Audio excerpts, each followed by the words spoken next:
Bonjour à tous, nous sommes le mercredi 6 mai, évidemment en ouverture du journal du jour, nous allons parler de la performance d'Arsenal qui décroche sa qualification pour la finale de la Champions League et c'était pas une mince affaire parce que moi j'insiste sur le fait que l'Atlético Madrid c'était évidemment un outsider dans cette compétition mais ça pouvait être le genre d'équipe particulièrement piège qui te fait passer un sale quart d'heure mais les joueurs de Mikel Arteta ont réussi à s'en tirer.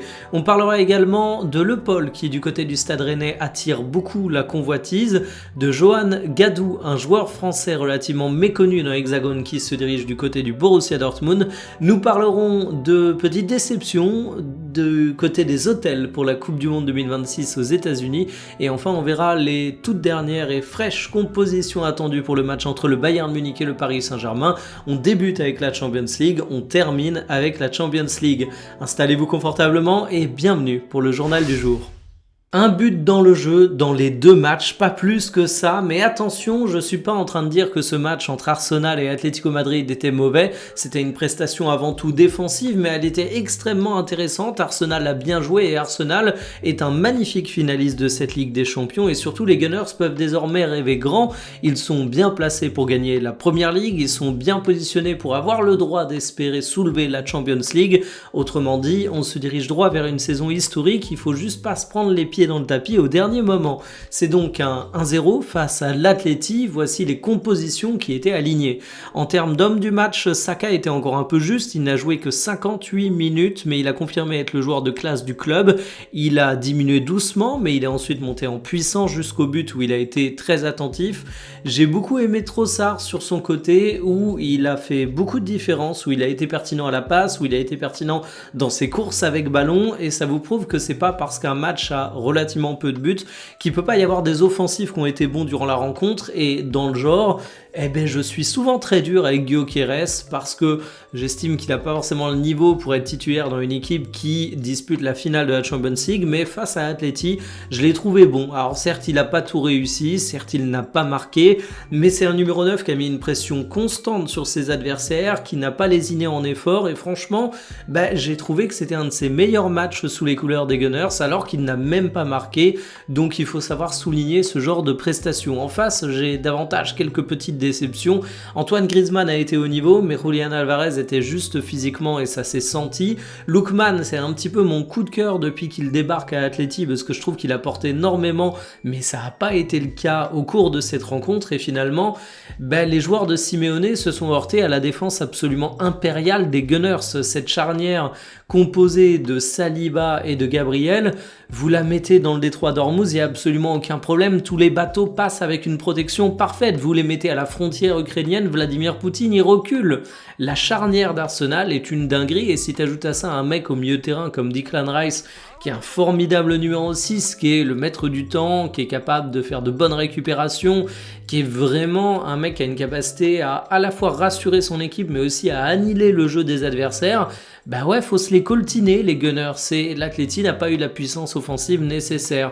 Alors c'est un match qui a été assez équilibré, assez fermé, pas énormément de tirs, mais qui a été l'occasion de voir des joueurs sortir de vraies belles prestations et de constater qu'Arsenal c'est une machine ultra solide, donc un match que j'ai trouvé vraiment bon, félicitations aux Gunners, ça va être un sacré candidat pour la finale de la Champions League. À la place du Stade Rennais, pour combien vous cédez Le Paul? Alors déjà, il faut souligner que le mec a réussi à être le meilleur buteur de la Ligue 1 dans une équipe qui a été entraînée la moitié de la saison par Habib Beye et ça, c'est quand même un sacré exploit et ça a été remarqué puisque l'ancien joueur du SCO est scouté d'après Foot Mercato par pas mal de grands clubs européens. On évoque l'Atleti, on évoque le Napoli, mais ce ne seraient pas les seuls. Alors déjà, il s'agit de faire un petit point statistique sur la saison de Le Paul. C'est un attaquant qui a réussi à planter 19 pions et 5 passes décisives en 35 matchs, c'est pas mal du tout. Alors évidemment, durant certaines saisons de Ligue 1, ça en aurait pas fait le meilleur buteur, mais ça se salue tout de même.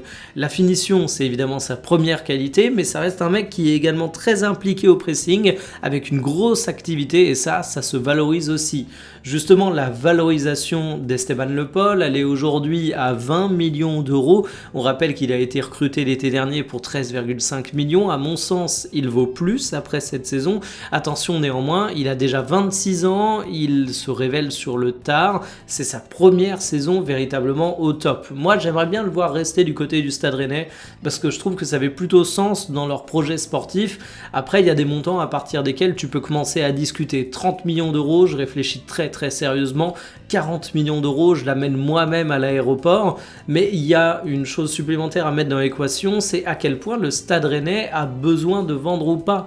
Ils ont d'ores et déjà conclu la très belle vente de Jacquet pour 70 millions d'euros. Si ça leur permet d'avoir des comptes à l'équilibre et qu'ils n'ont pas besoin de céder davantage de joueurs, peut-être que continuer avec Esteban Le Pol, ce serait une excellente décision et ce serait un signe d'ambition sportive qu'on espère toujours voir du côté du Stade Rennais. Ça tourne bien avec Francaise, ça tourne bien avec Le Pol.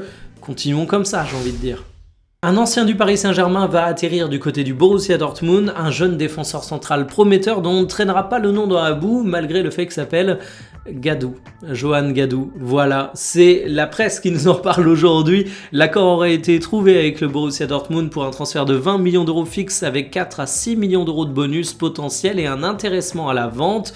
Et ça, c'est le genre de deal que tu fais quand tu crois énormément à un joueur, puisque au-delà du montant de transfert, il y a quand même beaucoup d'options qui sont mises sur le fait que le joueur va exploser. Ça peut se comprendre parce qu'un central de 19 ans qui a déjà 2 top saisons à Salzbourg, c'est une sacrée performance.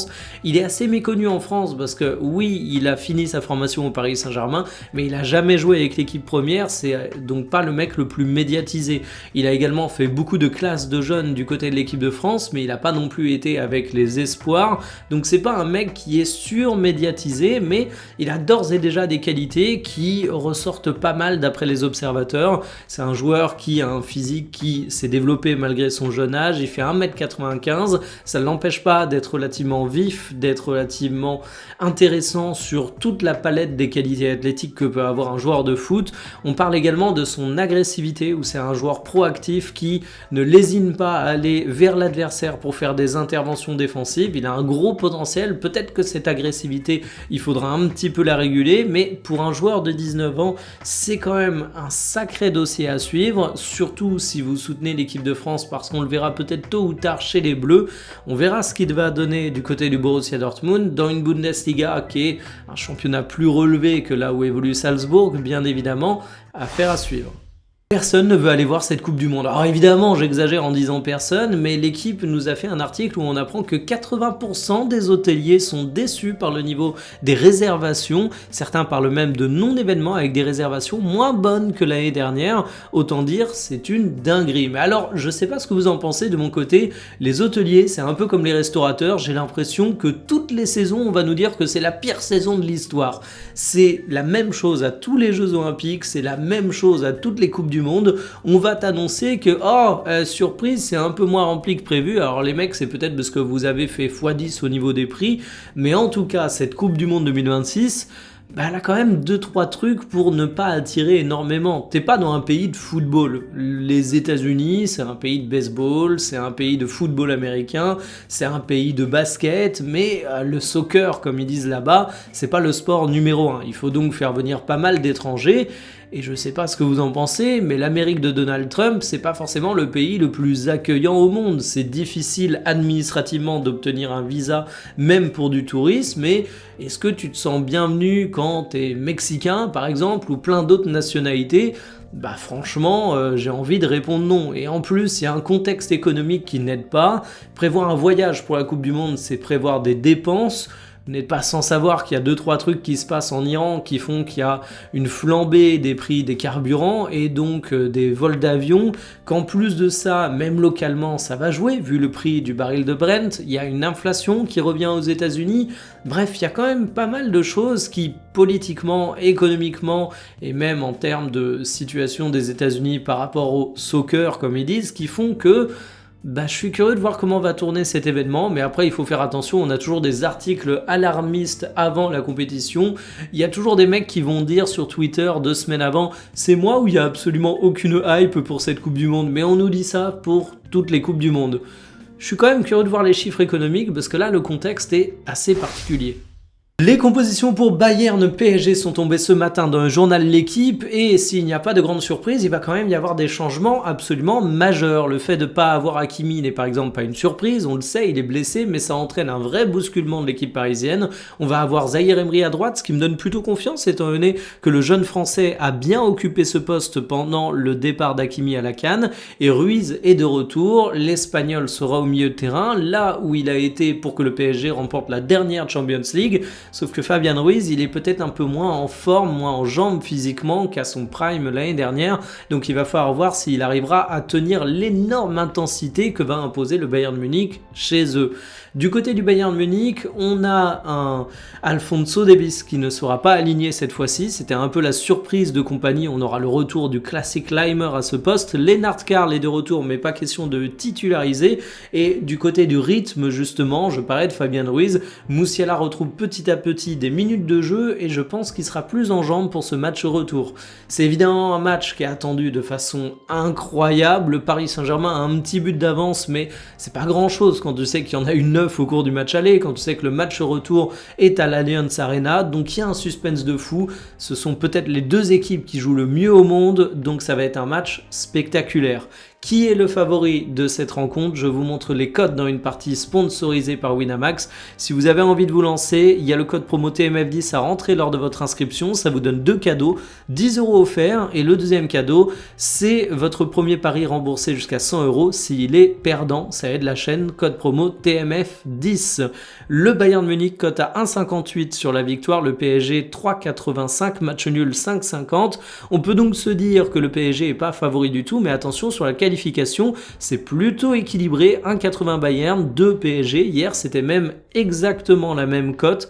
Sur les pronos les plus posés, on a les deux équipes qui marquent, le Paris Saint-Germain, du Kane et du Dembélé buteur, et de mon côté, je vais PSG au match nul, les deux équipes qui marquent oui, cote à 2,55, je vois donc pas forcément le Paris Saint-Germain s'imposer à l'Allianz Arena, je me réserve l'option match nul, mais je vois le PSG passer. Est-ce que je le vois parce que je l'espère? C'est possible, j'ai peut-être un petit biais là-dessus, mais en tout cas, je sens que ça va être une grande soirée de football, quel que soit le résultat.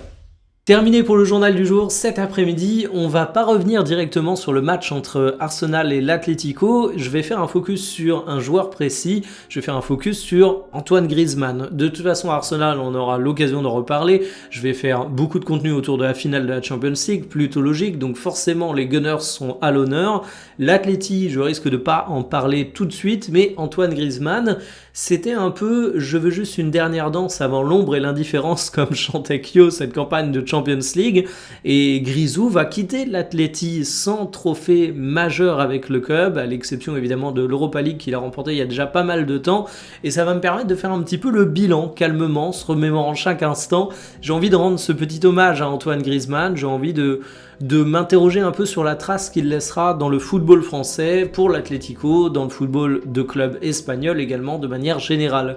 Donc je vous donne rendez-vous aux alentours de 17h, kiffez bien le match de ce soir, évidemment on en parlera dès demain matin sur la chaîne, il y aura le débrief dans le journal. Sur ce, à cet après-midi, salut.